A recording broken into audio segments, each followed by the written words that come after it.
and that's at 3 o'clock. Anyways, I would like to introduce Dale Goodson, who is our speaker. I am just so happy and thrilled that he's with us today. So Dale Goodson is a personal friend. The first time I got to know him was a few years ago when I invited him to the Sutherland Church to give a series of talks. And it was just a tremendous blessing both to hear him but also to spend time with him. And then a few years ago, about 2 years ago, I invited him to the Oregon conference. At the time, I was the prayer coordinator for the conference. And so they said, well, you can invite a speaker to the conference. And so he was able to give 3 incredible talks about what God had done in his life and other people's lives while being a missionary. So Dale Goodson has worked as a missionary together with his family for many years in the country of Papua New Guinea. So they were living in the jungle amongst the people. They were opening themselves up to all sorts of risks, challenges, and difficulties. And God taught him a lot of things. And it's just amazing to hear his stories. Now, for the last few years, he's been working for Adventist Frontier Missions, which is an Adventist mission organization that goes to unreached territories in the world.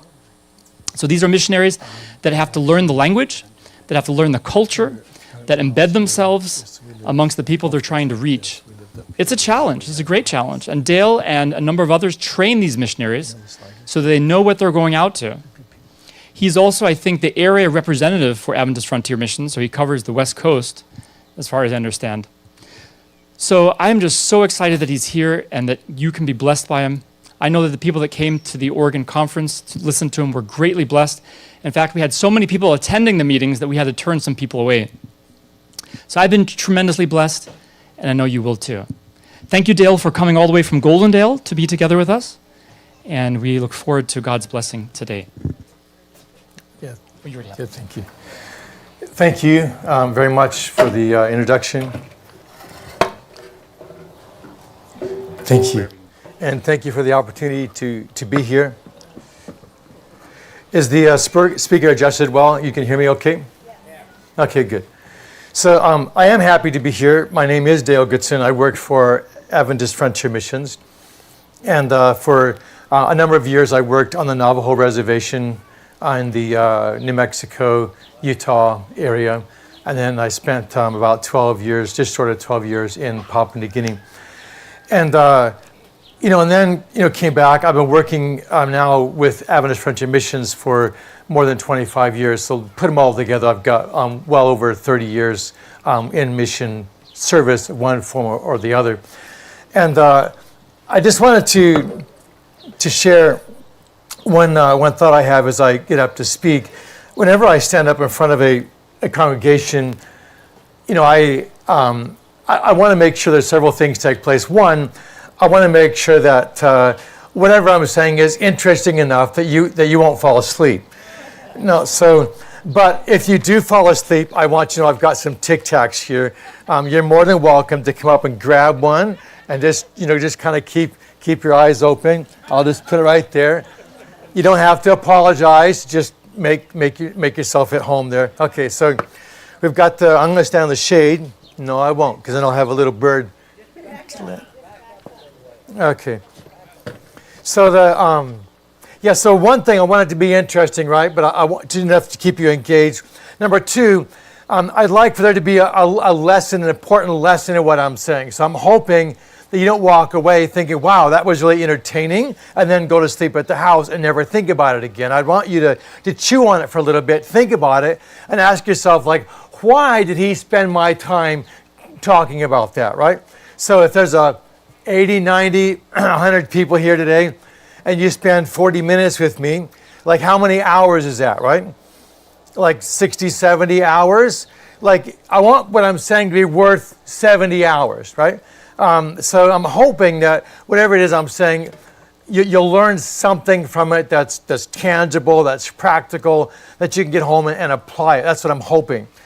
So, and I'm wanting what I'm saying also to be educational. I want you to learn something you didn't know before. And so I'm going to try to combine these 3 together. So as I do that, I want to just start with one short scripture reading. It's found in 1 Thessalonians. You've read it before. It's chapter 5. I'm looking at verse 17. It's not very long. Actually, does anybody know that verse by heart? 1 Thessalonians 4:17. Anybody? It's one of the first shortest verses in the Bible. 5:17. 1 Thessalonians 5:17. Pray without ceasing. Okay. In case you haven't memorized that already, can you try it again? Yeah, pray without ceasing. Okay. So if I ask you to remind me of 1 Thessalonians 5:17 when the sermon is over, how many of you think you can remember that? Okay, 1 Thessalonians 5:17 says, pray. Okay. So I'm just curious.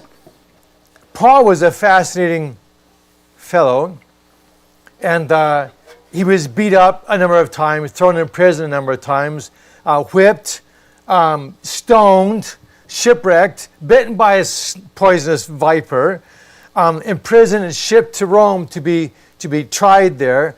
Like how many trials can you think of that Paul went through? Quite a few, right?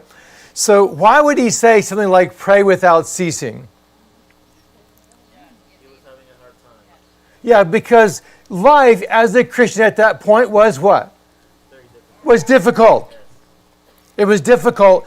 And, for him to say, okay, pray for me without ceasing. And you say, okay, so Paul had a difficult time. But he didn't just say, pray for me without ceasing. What did he say? Pray without ceasing. So how would he just make that blanket statement, pray without ceasing? Why would he say that? We all need help. Yeah, he's anticipating that if you are a believer, you're going to need assistance, right? You're going to need assistance. You're not going to do it like Pastor told me this morning. It's not about us, right? We can't do this by ourselves, right?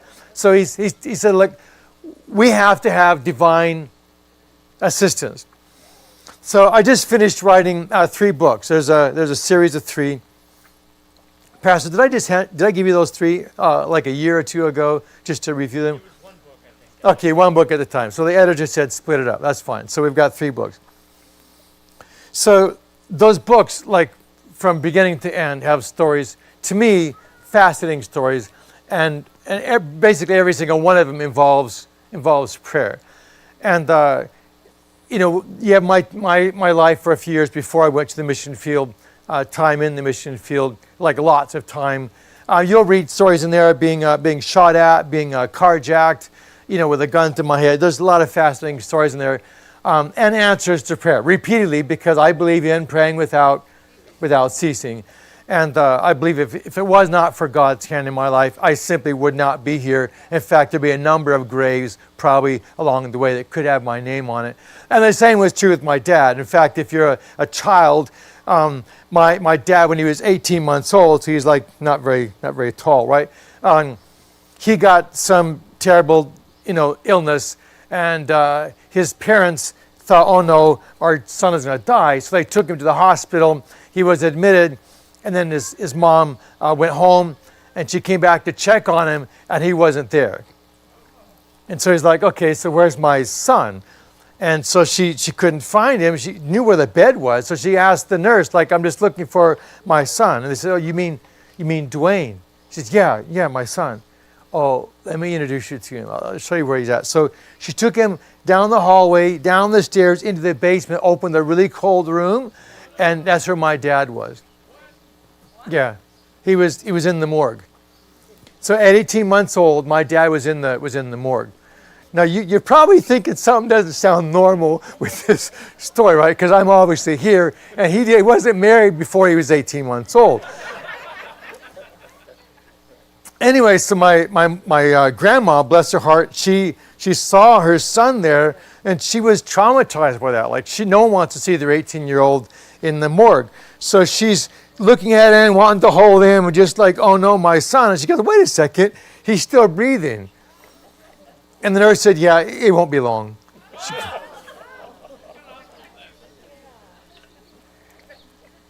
So my grandma and my grandpa began a pretty intense prayer vigil, nonstop, just praying and praying and praying. Grandpa was out on a tractor. He had fields to plow and so forth. So grandma, she's like praying. She's like, okay, Grandpa says, every like 2 hours, come talk to me. I'll stop the tractor. We'll pray. So she begins this, prayer vigil with Grandpa, and she goes back and checks on the hospital again. They take her back down to the morgue, and she goes, checks on her son, and she tells the nurse, listen, he's still breathing. Don't leave him down here anymore. It's like, all right. So they took my dad back up to his room, tucked him in bed, and he improved. A few days later, he came back home, and, his grave, he just celebrated his 90th birthday.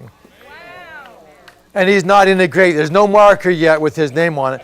But I will tell you, during his life, he was climbing in the mountains in Oregon, and in the wintertime, ice and snow, and he happened to slip on this landslide. He was trying to cross over. He slipped, and he started falling, all ice. And he got over the edge of a cliff, and he hit his head on a rock and knocked himself out. So when he woke up, he was right on the edge. And the friend of his was on top saying, don't move, just don't move. Threw him a rope, he grabbed it, pulled him up. So I can tell you story after story where, in fact, 30 years ago, he went to see a doctor. He had a strange form of neuropathy. And the doctor said, look, anybody we have that's had that form of neuropathy has not lived more than 5 years. So, again, like I said, it's 30 years since then, right? Anyway, so there's a number of graves, should have his name on it, but we keep praying for him, and he's 90 years old. Like he should not be here. He had hepatitis 3 times. So the first time the doctor said he's going to die, but he didn't. And as he was recovering, he thought, I have a little energy. He wanted to use the vacuum cleaner, and then he went into relapse. The doctor said, there's no way you'll recover from this. You're worse off than you were the first time. So he eventually turned around, began recovering, and then guess what happened? He had a second relapse, which is third, like he just had, and the doctor said there's absolutely no way, like he's just so sick. Like I said, my dad's 90, and there's no marker with his grave on it yet. My point is that God does work in the lives of humans, right? We keep praying, and God does answer prayers, right? But can I always say that God prevents death? No, I can't. And we have a long list of martyrs throughout the Dark Ages, literally tens of millions of martyrs during the Dark Ages that prayed, would like to have lived, but did not. And their graves mark the fact that they were faithful until death, right? So we have that. So prayer does not mean you're not going to suffer. Prayer does not mean you're not going to die. But we have a number of stories, instances in our lives of God's people that demonstrate that God can and often does step in, right?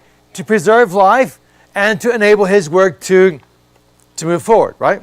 And during the Dark Ages, again, when tens of millions of Christians were killed for their faith, did the work stop? No. In fact, it continued moving forward and grew. Again, there's tens of millions. So the first few didn't die. They grew in number, and so we had millions and millions, and it just kept on growing. So there is an element where faith, prayer, and death sometimes combine, right? And work is progressing and moving forward in the midst of tragedy. So I'm not here to say that prayer always prevents tragedy, and I can tell you horrible stories where it did not. But I'm not here to do that. What I'd like to do is share a couple of stories with you. One of them is fresh enough that it took place, the answer to prayer took place this week. But the prayer began years ago. And I'd just like to share that, just because it's a cool thing. And I can tell you right now, there's thousands of people rejoicing over this answer to prayer, and they're not just in the United States, they're across the globe. So it's a big enough thing, a lot of people are rejoicing. So here's the deal. I have a friend, And I can't tell you his real name. So I'd like for someone to volunteer and just tell me a name I can use. Can someone just give me a name? A man. What is his name? Eduardo. Eduardo. Eduardo. Okay. So I was going to put a play on that word. It's going to get harder if you're using Eduardo. All right. So is that your name, by the way? Yeah. All right. All right. Can you stand up here just for a second? Yeah, sure can. You want me to go up there? Just right here. Okay. So Eduardo is a really good friend of mine. And he's been a friend of mine for several years. And he was not raised in the United States. I don't know about you, but my friend Eduardo, he was raised in a European country that is not free. And so as he was growing up, they did have a church in the country. It was a predominant religion that almost everybody belonged to, but they did not have Bibles. So Eduardo, I'm just telling you, this is Eduardo's story. Thank you.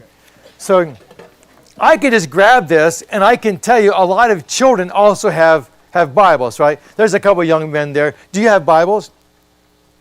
Yes? With a light blue shirt. Just humor me for a second. Do you have a Bible? Not with you, but you do have one. Yeah. So how old are you? I'm 15. 15. Can you just stand up for a second? So my friend Eduardo, when he was a young fellow, didn't have a Bible. And he'd already been through a war, survived the war, had a sniper shoot at him. I can tell you crazy things about my friend Eduardo, right? So when he was around 15, Eduardo had some business that called him to the United States. And so he and a handful of friends and colleagues of his had to come to the U.S. So they came, and for whatever reason, Eduardo was able to take his son, he was the young guy. His dad was able to take him with him. So the boy Eduardo came to the U.S., and while he did, you can sit down now.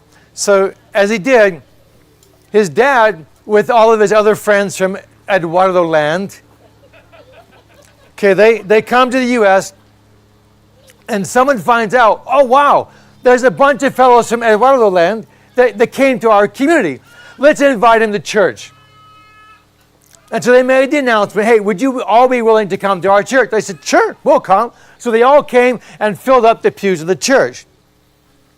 Okay, so the pastor, knowing that they're coming, he began looking, can I find a Bible in Eduardo's language? Can I find a Bible? He got a translator. Now he has to find a Bible. And he looked, and he eventually found a Bible just in time so he can give it away to one person in this group of people from Eduardo land. So they all show up. He says, hey, listen, I want you to put your name in a hat. So he gets a hat, passes around. They get a piece of paper, write their name on it, put it in the hat, and they do all the collection. The pastor brings it up to the front, mixes all the names up, and he pulls out one name. And whose name is it? Eduardo. So he says, Eduardo, can you please come up? And the young man, he comes up. So he comes up, and he gives him a Bible. And there you go. And so Eduardo, he doesn't know what it is, because no one in his church has ever used the Bible before. So he says, oh, okay. And he takes it home. Now, as he's walking down through the congregation, people stop him and say, wait, I'll give you $300 for that. Like, they've never seen the Bible before. These are people from Eduardo land, never seen the Bible before in their entire life. Sees this young kid with the Bible, like, how does he rate? Like, we've never seen one before. They say, well, $300. And he says, no. And he continues walking. He gets to his dad, and his dad says, son, like, you don't know, you're holding gold. Don't ever let anybody else have it. Don't sell it. Don't lose it. Like, just hold on to that. Like, you'll never see another one in your entire life. So he says, okay. And he goes and sits. I'm not stealing it from you, right? I would just illustrate. Okay. So he goes back to his seat, holds the Bible, and like, he wants to protect it so no one can touch it. And he eventually takes it back to Eduardo land, and he doesn't know what to do with it. So he stores it. No one's ever used the Bible before, so he stores it. He gets a little older. He says, I wonder what that book says. And he opens it up to Matthew. And he starts reading the genealogy. And he says, oh, it's a genealogy book. And he doesn't read it. It's a genealogy book. He just sets it there. Says, oh, must be something that like the priests and stuff would read, right? So he just leaves it like that. And it sits there. And it's not so some years later, he is introduced to the Bible, and he realizes, oh, I should read it. And he begins reading it, and he loves what's in here. And he becomes a Sabbath keeper, becomes a Seventh-day Adventist, goes to, I could tell you like a whole string of miracles all along the way. If I could just have him talking to you, you wouldn't want him to quit. You say, okay, we'll do that for supper, and we'll just continue talking the rest of the afternoon, right? So anyway, so my friend Eduardo, the younger fellow, turns to the older fellow. And so Eduardo becomes a pastor. Again, miracles allowing him to get the training, paying for his transportation, his education, like the Lord taking care of all that. He keeps praying, and God keeps opening the doors. He begins working at Eduardo Land. He raised up a church way bigger than this one. He's got more people in his church than there are in the rest. Seventh Adventists in his church than there are in the entire country. Okay, so he continues working. But the problem is, they still don't have, it's still hard. Like, how do you get a Bible? So he came to the United States and became a colleague of mine. Really good friend of mine. I love the guy. Whenever we get a chance to sit and talk, we talk about missions. We talk about God's stuff, right? We're asking tough questions and challenging each other, and like we have long, long conversations together. And one of the things he told me a couple years ago was like, man, my people still don't have Bibles. And he's working on the internet with a group of people that keeps growing and growing and growing. There's an underground movement there with tens of thousands of people in it. And guess what? They still don't have Bibles. And he said, look, we have to find a way to get Bibles for these people. We have to find a way. So the first big mountain is like we have to find someone to donate some money so we can have a printer print some Bibles. And so he's like, okay, we're going to have to find a donor. And he's thinking, okay, I'm going to talk to a couple people of mine. So we know that he's looking for donors. He hasn't even talked to a donor yet. Somebody calls up and says, I want to be involved in something that really means something. He says, well, would you like to get help with some Bibles for Eduardo Land? I said, yeah, how much do they need? And they write a check and make the donation right then and there to cover all that he was asking for. So like he hasn't even talked to people about it yet. So now he's got the money in hand. It's okay, so now I have to find a way to find out the Bible has been in print in the past. Who's got the copyright, right? And where can I find a printer that can get the permission to print it, begin printing it, and how many can I get for the amount of money that I have? Like he was trying to sort that out. And some of the leaders they're actually religious leaders of other denominations. I could tell you it'd be an interesting conversation, but because we're being filmed, I told the pastor I have to cut short some of what I can say in public. But anyway, so we've got some of the leaders of other denominations also in this movement. And some of them don't even have Bibles. In fact, one of them was appealing for a Bible a couple years ago.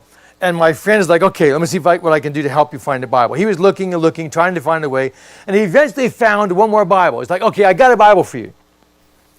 And he sends it to the fellow. He gets the Bible. He's like, man, I can't believe it. I have a Bible. And then his family found out that he had a Bible. And his dad was determined to remove it and burn it. And he's like, no. And his dad, he came home one day and he looked for his Bible and it's not there. And he literally tears things apart in the house trying to find his Bible. And like moving everything. So he can't find it. And he puts it he makes a prayer request to other people in this movement he's got going there. He's like, man, I got to find my Bible. My Bible is gone. Like I know my dad took it. I know he did. He threatened to burn it. Like, what do I do? Like, I got to find my Bible. So he looks and looks. They're praying. And eventually he found his dad hid it. His dad found a cross on the front and was afraid to burn it. So he decided, I can't burn it, so I must hide it. So he hid it. Well, now this young man found it, not Eduardo, but a friend of his found it. So now what does he do? He hides it. So his dad can't find it. Well, that means he can't read it. So he's hiding it. Then he forgot where he put it. So then he calls, or he sends a note out to his friends again and says, listen, you got to help me, man. I lost it, and I can't find it. Like, he was just paranoid that he'd never seen the Bible again. So everybody began praying, and then he contacts him back and says, I found it. I'm okay. All the same, that really Bibles, it's a big deal. So they get the donations, and then they get a copyright. They get a hold of the printer. They looked at several different countries trying to find a printer that can ship into the country where we're talking about and has a place where they can print the Bible, ship them in there. So they work on that detail. Finally find the printer. They begin printing. They ship the Bibles. They get to the country where they're supposed to be going, and they don't allow them in. So it's a fascinating story. Prayer again begins across the globe. People are praying for these people. And then I got a note yesterday showing them unpacking the Bibles. And so this is like, you can imagine, literally decades, people not having access to this and just wishing they had access to it, and kids growing up never having access to it, right? And becoming adults, becoming even church leaders are still not having access to it, right? So now they've got some. I won't tell you how many, but there's stacks. Like, there's stacks of them higher than my head. So they're just like super, super, super happy to finally have a copy of a Bible. So that's story number one. I don't have a watch with me, so if I go over, you'll have to just tell me, look, you need to be quiet and sit down now, because I don't have a watch. Okay. Anyway, I love these stories where God does stuff like that, and I managed to get stuff in where it belongs. So another story I'd like to tell you is a story that took place in New Guinea. This fellow, his name is Philip. I won't tell you his last name, but I've thought several times I'd love to bring him into the United States and just let him speak. I think he would not have a problem keeping people interested. He was raised in a community that was well known for bandit activity.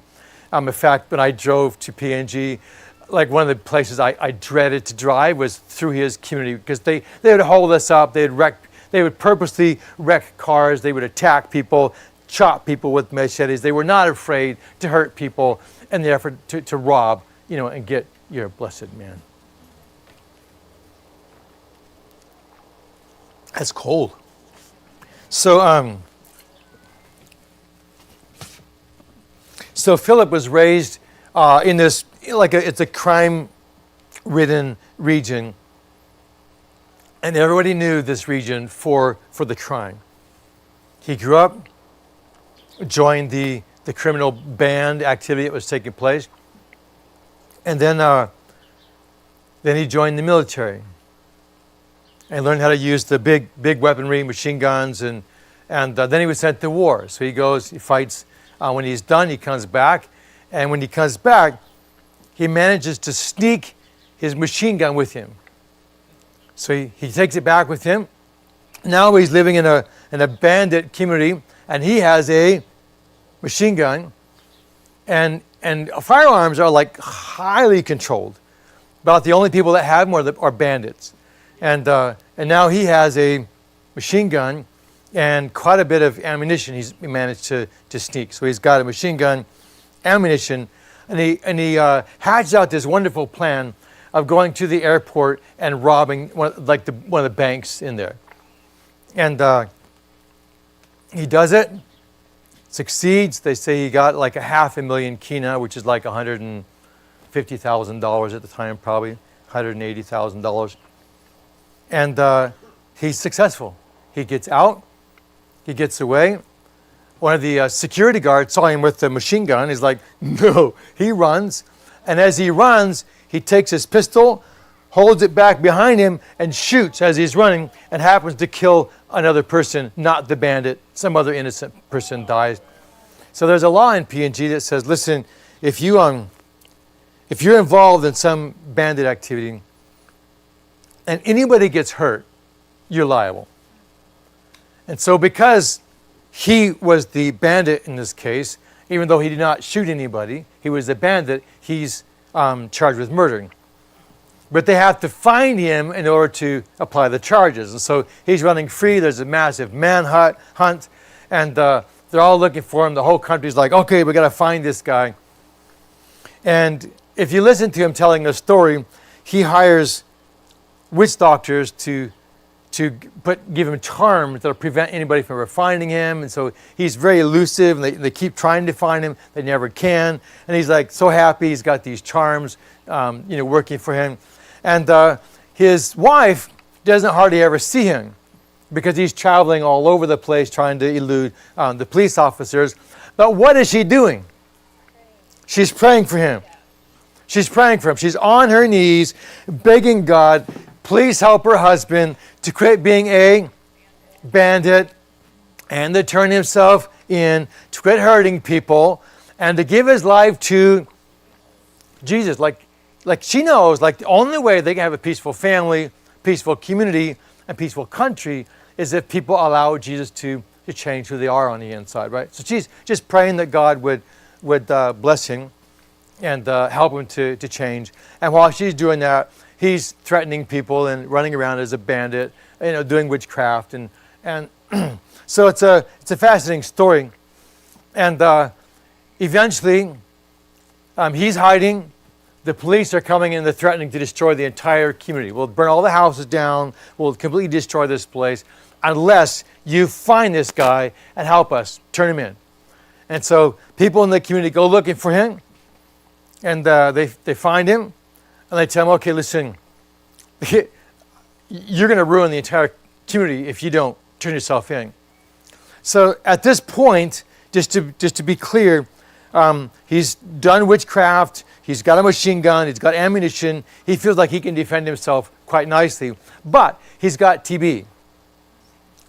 And the TB is wearing him down. So while he can claim, okay, the witchcraft is protecting me from getting caught by the police, is not protecting him from dying from TB. And so he hides, continues hiding, and eventually they beg him, like, turn yourself in. And his wife is still praying for him, and he's trying to figure out, what do I do? And in his heart, he feels like, you know what? I've really been an idiot, and I've been running away from God. And he just, in his mind, it's like really subtle. You can see his body is dying, shriveling up. And he knows people are looking for him. He feels very alone. And he decides, okay, first thing I'm going to do is I'm going to go back. I'm going to apologize to my wife. So he goes back to his wife, finds her, apologizes for cheating on her. And he contacts his girlfriend and says, listen, this thing we have between each other is off. Like, I'm not going there anymore. Whatever life I have left, I'm going to use it being faithful to my wife. So he apologizes and apologizes to his wife, and then goes back in hiding. And then he says, okay. And he tells his friends, beg him, please, you got to turn yourself in. So he's okay. He says, but, don't turn in the machine gun or the ammunition. Just you yourself,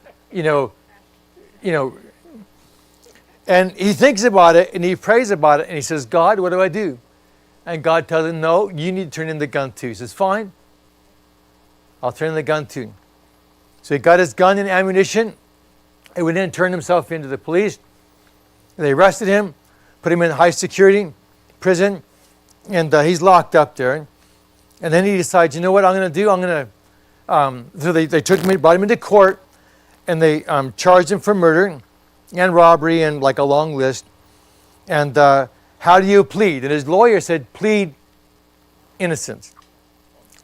Plead innocent, not guilty. And he goes up there, and they said, how do you plead? And he says, I plead guilty. And his lawyer's like, guilty? No, you idiot. Like you're going to die, because they went ahead and processed the court, and his final sentence was death. Yeah, they gave him the death sentence.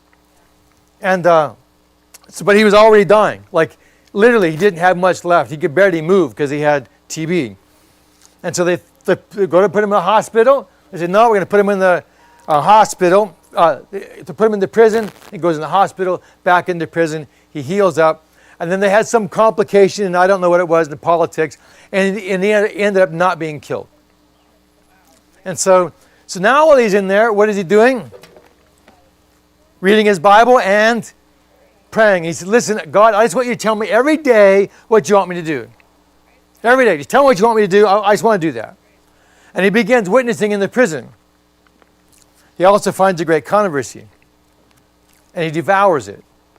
He loves it. And he begins to get it wrapping his mind around how the whole great controversy works, and realizing he has a part to play. The devil's playing in it. God's playing in it. He needs to do something and not just sit there. He says, even though I'm in prison, I can still witness. I can still do something. Even if I'm dying, I can still witness. So he begins trying to take his body and asking God, okay, now what do I do? What do you want me to do? How can I use my life to serve you? So he begins witnessing, and he finds a guy there who's already been in prison for years. And his name is Bonnie, not Bonnie.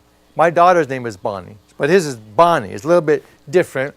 And there's actually, the legend goes way, way, way back in their tribal history of a massive giant that came, across the ocean, had huge feet. Like we have, not Sasquatch, the guy that walked, made the Great Lakes, Yeah, that's the guy, Paul Bunyan. So he's got this monstrous guy, left these massive footprints. Anyway, Bonnie. So this guy was named after him, and he's in prison. I'm not going to tell you what he was there for. I like to protect the guy. He's ashamed of it, so I'll just leave it at that. So this fellow, Philip, sees him and begins reading the Bible with him, having Bible studies, and Bonnie is convicted that he needs to give his life to God. And he does. He's convicted of the Sabbath. And he says, okay, I'm going to keep the Sabbath. And begins keeping the Sabbath. So I can't control much, but I can control keeping the Sabbath. And began witnessing.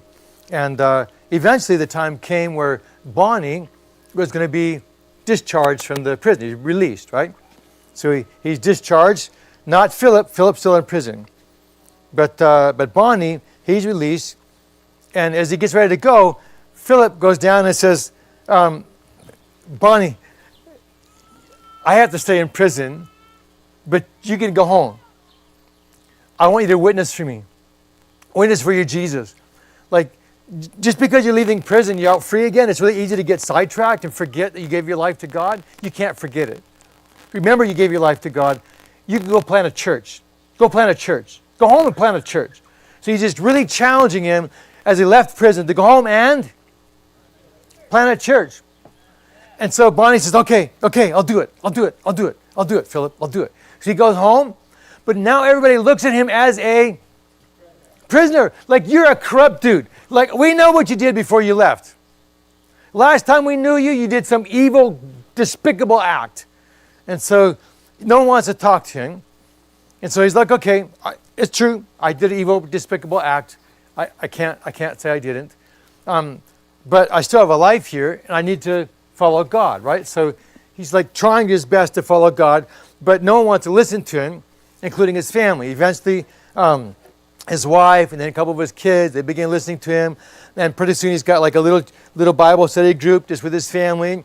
And that family is the only Bible group he has for 8 years.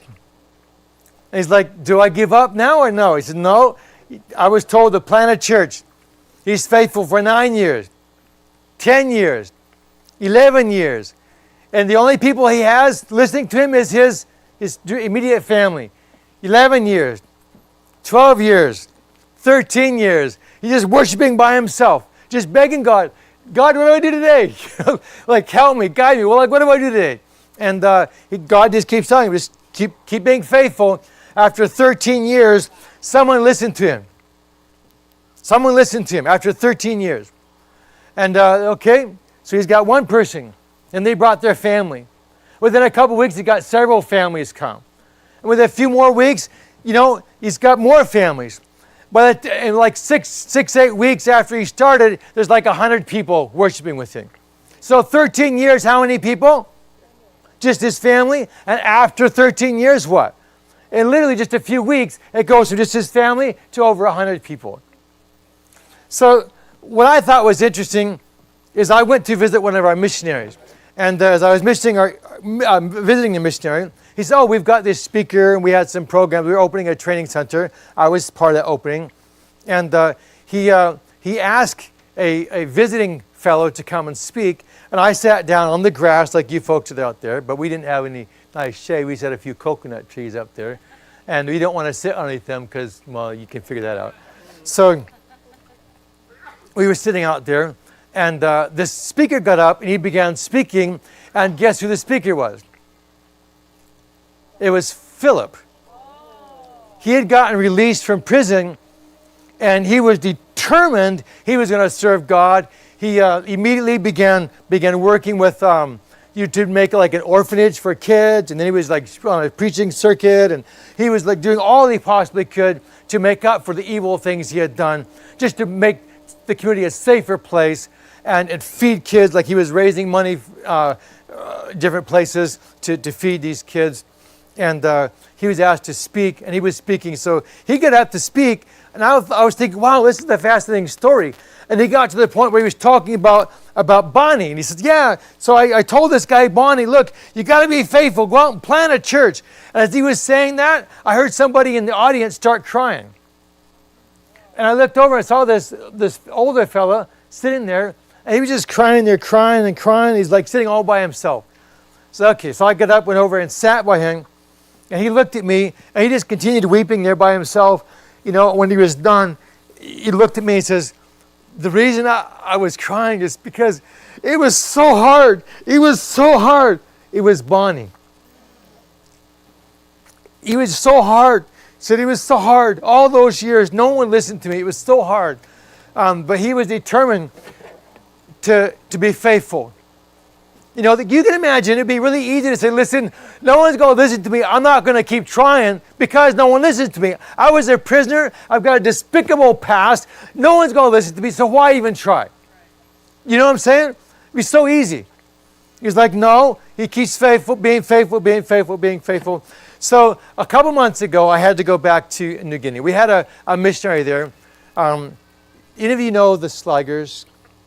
I know someone does because they told me. Okay, a few of you know. There we go. Okay. So they're a missionary couple living in New Guinea. And they're working with this group of people. AFM, Adventist Friendship Missions, have been working with them for a couple of decades. And it's a fascinating story. We have these leaders, and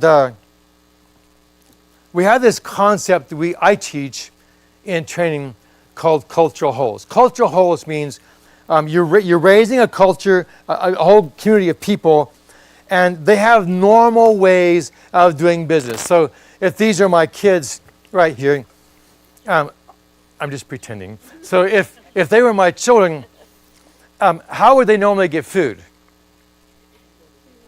We'd provide it, right? My wife and I would provide the food.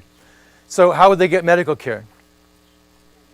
I'm responsible for that, right? I take them to a physician, right, a clinic, and they provide the care. Okay, how do they get their clothes? Okay, we go to a store and get the clothes. Okay, so what happens if there are no more stores? So then I lose my ability to provide clothing. Is that true? Okay. What happens if all the clinics shut down? Okay, I lose access to health care. What happens if the stores shut down, the grocery stores shut down? Okay, the only thing that allows me to perform my role is the fact that we have these other services available. Does that make sense? Okay, so cultural holes are holes that take place when something is removed from the culture. And I can pass down, if Eduardo, is he sleeping? No. You have your glasses on. It's hard to tell, man. I'm just asking. Okay, so if can you just stand up for a second, just because I already bothered you a couple of times. No So, bothering, not at all. so let's say that Eduardo is my son, right? Hi, son. Hi. Yeah. Hi, Dad. So if Eduardo is my son, how do I normally pass down my values to him? How do I pass down my values? Example. Okay, I give you 100 points for that. Normally what happens is he watches me. He watches me. I tell him stories, do all kinds of stuff, but he watches me. And if I beat my wife, what does he learn? Most likely, not exactly, but most likely that's what Yeah, you he learns from me. If I yell and scream at my wife, call her ugly names, throw shoes at her, he's learning, right? By example. So I pass my values down to my son. So what would happen if we did that for generations and I learned, okay, I don't have to tell him out with my mouth because he can learn it explicitly simply by watching me. Right? So if I learned that, and all my ancestors, we don't talk about it, we simply pass those values down by example. Now what happens if in one generation the families, the parents or children are separated, the kids all go to school, the parents both go to work, and they hardly have any time to actually do life together? What happens?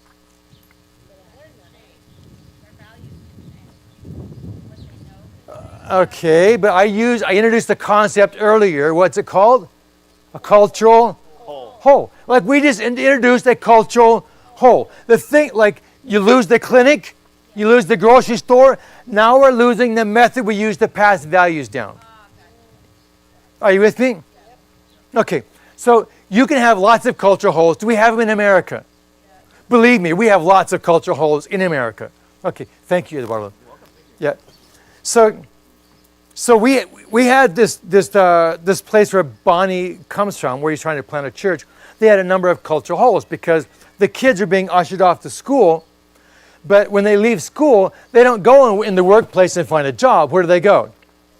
They go back to the village. So they get education, go back to the village. But during what time frame do they normally get these skill sets required to live life as adults? It's during the ages, the years when they were normally in school. So they just lost that. We have a cultural hole. We just created a cultural hole. Education created like a massive cultural hole. Okay, so there's like a whole handful of other pieces to this. I won't go into all the details, but they end up with this culture really struggling. Kids grow older. They don't have the skill sets that most people have just to survive out there. Build a house, make a canoe. You can make a long list. And I talked to some adults there, and like to buy something requires a massive amount of effort because you can't just I could just go to the market and sell it or sell it on Amazon, or go get a job. I can get cash that way. They don't have jobs. They can't go and just get cash with a job. They would have to catch fish, dry it, and take it to sell it. Who's going to buy it? Everybody around them has fish, right? So who are you going to sell it to? And so supply and demand. If everybody has it, how does the price go? It goes down. So, and in order to get to some place where he can sell it, is going to cost him everything he would normally get from selling like a whole bunch of fish. So it really is an effort. I talked to some adults there. In fact, one of Bonnie's sons, I asked him, so they had a spoon and a bowl, and they let me borrow it, so I used it, I returned it, and I discovered it's the only spoon and bowl the entire family owns. The only spoon and bowl the entire family owns. I began asking around, they make canoes, they build houses, everything is done with machetes, axes, trying to figure out fishing nets, trying to figure out adults, do you have an axe? A man, a male adult, do you have an axe? The answer is no. No, Okay, do you have a machete? Like if the wife doesn't even have a cooking pot, you know what I'm saying? Like it's a challenge just trying to figure out, okay, what do they have? And one of the challenges, they go to school because they want to find access somehow to getting some of this stuff, right? So they go to school. When school is over, where do they go? They go back, and you end up with a generation that's worse off than their parents. Are you with me? Yeah. Okay, so a lot of times missionaries don't see that. You can move into a community and not realize all these cultural holes are in place. And so I was saying, listen, as we introduce Christianity, we often create more cultural holes because you can't do this, you can't do that. So what do you do? Like how do you, what does practical Christianity look like in these contexts? And I can tell you, we need to have a serious discussion on that very thing in the U.S. I'll leave it like that. So, okay, so we have this this community, and I was telling Jason, we need to find a way to fill these cultural holes. I've got experience doing that in the past. Jason had not done that yet. He hasn't been there that long. He's just getting organized and starting working, moving forward there. But when I talked to him about it, he's like, "I'm happy to do it. I've never done it. Could you just show me? Just show me. I want to see what it looks like." I said, "Sure." So I was in the country. I set aside several days just to work with him. We'd talk about it, plan it, and then we would have an event. And he said he would like 3 days. We can do 3 days. And or maybe I suggested 3 days first. I don't remember. But we had 3 days. I said, where? He said, I would like to do it in Uladu. Uladu is Bonnie's village. So just so you know, Bonnie's got this church group, and the community begins hassling them. And so it goes from 100, and then it drops down, and then it starts getting stronger again, But the community says, you can't. He says, I want to build a church here in my community. They said, no, you can't build a church in this community. We don't want you here. He's like, okay. So he says, okay, where are we going to meet then? Someone suggests, well, there's an island over there, out there in the middle of the swamp. We just go out there and we'll worship on the island. So they get in their canoes, they paddle out there to this deserted island, and they have worship on the island. And they're faithful out there, and they have such a good reputation in the community that people begin realizing these Christians are good. They're good people. They're really good people, very nice people. Oh, okay. You can have a little space here in the community, build your church. So he's okay. But at this time, Bonnie's had a stroke. He's getting older. He's having a hard time.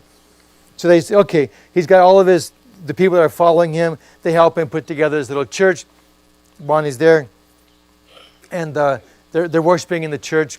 And we say, listen, is it all right if we have this little program at your church? He says, yeah, come. The youth will be happy to come. So, and I tell Jason Sliger, I don't know how many people would come, but maybe if we had 10 or 15, it'd be a good group. He's like, yeah, you may have more than that. We don't know, but because people will come from maybe a few other communities, they'll maybe come. So we could have more than that. And I'm thinking, well, if we had 40 would be maxing out. It'd be hard to do this event with more than 40 because a lot of interactive stuff. He's okay. So so the message goes to the community: is it okay if we have this little meeting in this small half-built church? And they said no. You're doing it for young people. We want you to have it in the Managanama. It's a big we don't have one here in the States. It's like a big roof but no walls. And as youth people go in there to get fresh wind, they have meetings, public meetings and stuff in the Managanama. So they said, we're going to have it in the Managanama, and you have to allow all the youth people, all the young people in the community that want to come, you have to let them all come. Oh, that's fine. Okay, if that's the conditions, let them come. So we showed up, and 125 men showed up. And so we spent 3 days together. And what I want to tell you, we are begging God to bless the meetings, to create interest, to help us to fill this hole, because we're not Papua New Guineans, we're outsiders, but we have done significant culture study, trying to understand culture holes and how to fill them.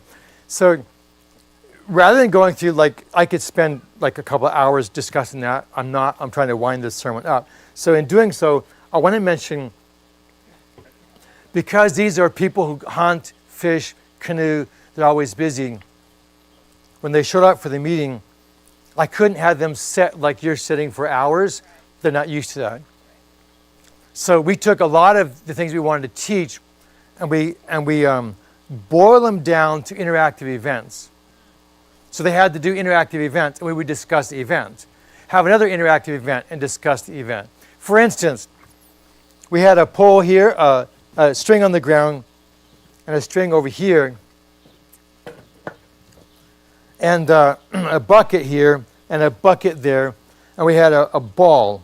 I brought this with me from town, like a beach ball, and we had strings. And they had to figure out how to pick that ball up. 2 different people on this side, 2 different people on that side. You can only hold one string at a time. Figure out a way to very gently coordinate together to pick up the ball off of one bucket. We had the buckets upside down. They'd have to roll across the strings till it got to the other bucket. They'd have to set it down without dropping it, without touching it. And so usually it would fall over a handful of times, right? So it would fall over, and then they had to pick it up and start over. And so after they did that, they mastered it. We had a discussion about marriage. And one string represents the husband, and one string represents the wife. And what are the things that could cause imbalance? So, well, strength could cause imbalance. The guy is stronger, so what does he do with his wife? Is it possible that you could have an unbalanced strength and have it destroy the marriage? Yes. Okay. What else could cause imbalance? Authority. Okay. How about workloads? Okay. So we had this big discussion, and we had all of these guys pitching in and talking about it, and trying to think. Okay, wait a second. What does that do? What does it do to a man's authority in the marriage? And so we wrestled with that. Like, does that mean a man does not have authority in the marriage? Or does it mean he can't use his authority to abuse his wife? Does that mean that his wife needs to have some space where she can have some sense of control, right? Like, we wrestled with that. So they had this big discussion. So the fact that we start off with an activity, everybody's excited, they're all involved, and then time for the discussion, they're all talking, they're all interested in what they're doing, so we had this big discussion. So that's what the training went through. We just had these back and forth, and we also made a long list of the areas where the big cultural hole, and all the stuff that was in there. They say, okay, the kids don't have the skill sets. We had to work with the elders in the community, finding a way to pass these skill sets on. Long story short, we were begging God for help during the entire thing. Did want to help us understand the problem, help the community be willing to accept us into the community, to guide all the events that took place in the community. And when it was halfway through the first day, one of there's an older fellow showed up. He showed up, and he stood up in the middle of this meeting. He stopped the meeting. He says, "I just want you to know, no one's ever done this before, ever. And we don't want you to stop it." He said, we don't want you to stop it. And I said, no one's ever done it. And it's like a huge need. And again, using the terms we're using, a massive hole. And he said, no one's addressed it before since the time he was little. And he said, we can't believe you're doing this. And so he just begged us to continue. The next day, same comments. They were going back in the village at night, spreading communication everywhere, saying, listen, this is the crazy thing. Like, who would imagine anybody would do this to help us out? And just how important it was, and make sure you come tomorrow. So we had this huge group the next day. And third day, again, a huge group. And then I went back to our missionaries village, Kewa, and they had a meeting and a meal the next day.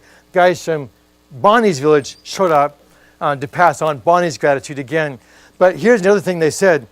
They said they want a handbook so they can train all of their 30-something or 40-something, I guess it's 40-something villages in their tribal group. They want all the villages to get the same training. Wow. So we want a handbook that all of us can use. We want you to come back and train us to use that handbook so every young man in the entire tribe can get what you guys provided for us, over the last 3 days.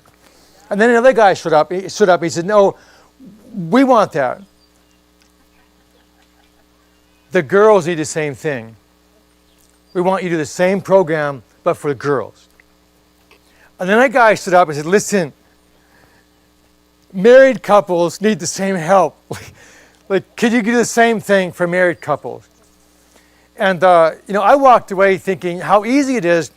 And this is the challenge for missionaries, pastors, Bible workers. It's easy for us to stand up and start preaching, giving doctrinal presentations, Bible studies, but never really impact the cultural lives of people and the practical challenges that they face. Right? And it's really easy for pastors, and the higher you go up in a church administrators, to lose connection with the what they call grass, just the way down there. There's another term in New Guinea. Anyway, the dirt level guys, right? It's really, I don't mean that in a derogatory form. When I was there, I had dirt all over me. we had communion. We didn't wear shoes. We actually washed each other's feet. Like we'd often walk through swamp, up to our knees or beyond to get to the anyway, you got the idea. So here we wash our feet before we go to communion. No, there we went to communion to have our feet washed. But anyway, the grassroots level people there. So it's easy to lose connection with him and not really know things that they're struggling with, not to have the slightest idea. And when Eduardo gets bigger like me, it's really easy for there to be a massive generational separation between Eduardo and the next youngest generation growing up. Massive separation, and he has no idea what are the cultural holes the next generation is struggling with. They can struggle with issues he doesn't have the slightest idea what they are. He doesn't. And it's really easy for us to stand up, give a doctrinal presentation, and not realize we've covered a lot of really important topics, but we haven't covered all the topics the younger people are desperate for answers for. We haven't done that. We haven't showed them how to practically deal with all of the concerns that they're wrestling with. And missionaries struggle with the same thing. And so we were just trying to figure out how can we wrap our minds around the more practical side of these younger people and show them not just how to become church members when they get older, but how to live as Christians and apply biblical teaching in all their cultural contexts as they get older and help lead the next generation forward. And that is what my message is for you. I believe that we need to do that. I believe that's what Christianity is. When Christ said, go and make disciples, baptizing them in the name of the Father, Son, and the Holy Ghost, and teaching them to what? Observe all things I've commanded you. Observe it like we observe Thanksgiving, we observe Christmas, like we actually practice those, right? We're going to take his teachings, put them into practice. I believe the world needs people to know how to put them into practice. And it's easy for you to say, look, I have no idea what I'm doing. And what I want you to know is that my friend Eduardo had no idea what he was doing when he put together this massive order and tried to find a way to get into a closed country. But the books are there. The books are there. Not because he didn't know what he was doing, but because God did know what he was doing, right? And again, we've got massive cultural hole-filling challenges in New Guinea and countries across the globe. And it's really easy for missionaries to say, look, I really don't know what I'm doing. But once again, I believe God does know, and he can open the doors, and he can show us this is how you address this, and guide us to that. And it's my prayer to all of us as we leave here today, go wherever it is that we're going, we're going to go with the knowledge that God has the capacity to open those doors and to give us the wisdom and the skill and help us move forward. What he needs is for us to be willing to just do that. Look up like my friend did. Okay, Lord, now what? And just give God an opportunity to speak to us, to speak through us, and just keep the work moving forward. It makes sense? May the Lord be with all of you. I probably used up my 40 minutes, right? Okay, I'll stop now. Happy Sabbath to all of you. Can we have a short word of prayer? Lord God, I just like to say thank you. I know you're a God of love and mercy. You look down on all of us. You smile. We're your children. You care deeply about us. You also care deeply about the billions of people on the globe that don't have access to the gospel yet. And Lord, you know how long that line would be if they all lined up to hear the gospel. It'd be long enough to go from here to the moon and back 3 times. We don't really understand how big that number is, Lord. We also don't really understand how many Christians are frustrated and struggling because they don't really know how Christianity works yet. I'd like to ask that you give us the wisdom and discernment that we need to appropriately represent your kingdom to the world that we live on, in the communities that we shop in and work in and the roads we drive on. That you guide us, Lord God, that we can be a voice for Jesus here and hands for Jesus here, and that we keep that connection with you open all the time. You can speak to us. We'd learn to listen very carefully, Lord, and to very intensely push forward, even if we can't see what's directly in front of us. We just continue pushing, trusting you lead and guide us. For Jesus' sake, amen.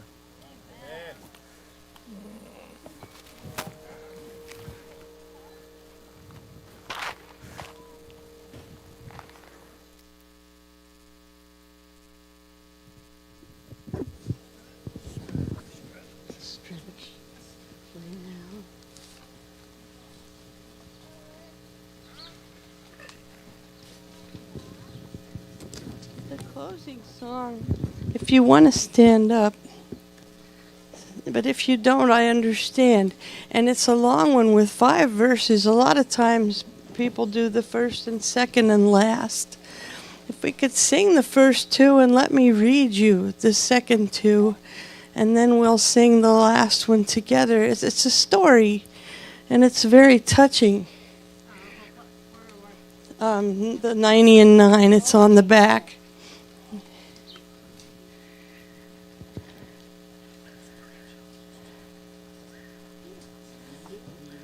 Dan's getting there. He just told me.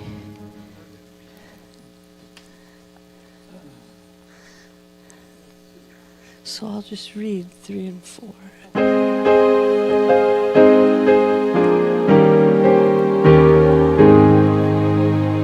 There were 99 that safely lay in the shelter of the fold, but one was out on the hills away, far, far from the gates of gold, away on the mountains, wild and bare, away from the tender shepherd's care, away from the tender shepherd's care.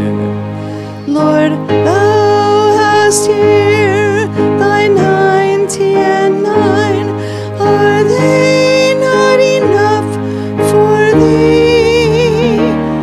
But the shepherd made answer, one of mine has wandered away from me. And although the road be rough and steep, I go to the desert to find my sheep. I go to the desert to find my sheep. But none of the ransom, go ahead, Dan, if you would, none of the ransom ever knew how deep were the waters crossed, nor how dark was the night that the Lord passed through, ere he found his sheep that was lost.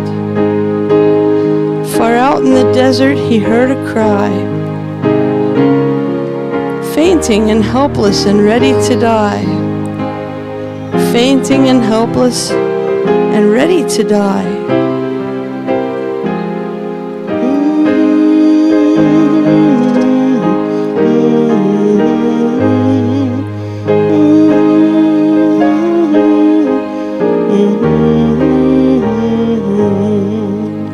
Lord, whence are these blood drops all away that mark out the mountain's track?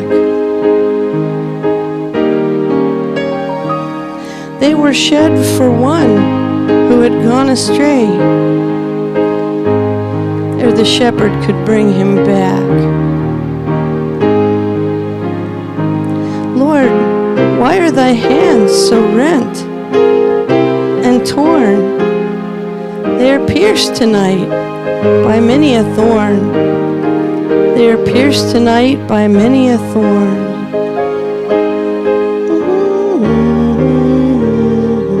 Then join me. Then all through the mountains, thunder riven, and up from the rocky steep, there rose a glad cry to the gates of heaven. Rejoice, I have found my sheep. And the angels echoed around the throne. Rejoice, for the Lord brings back his own. Rejoice, for the Lord brings back his own. Thank you. You can hand me these papers, or let's get them into the trash, or if you want to keep them. But we will not leave them on the ground. Thank you. Let's receive the blessing, the Lord's blessing, before we end this time together. The Lord bless you and keep you. The Lord make his face shine upon you and be gracious to you. The Lord lift up his countenance upon you and give you peace. Amen.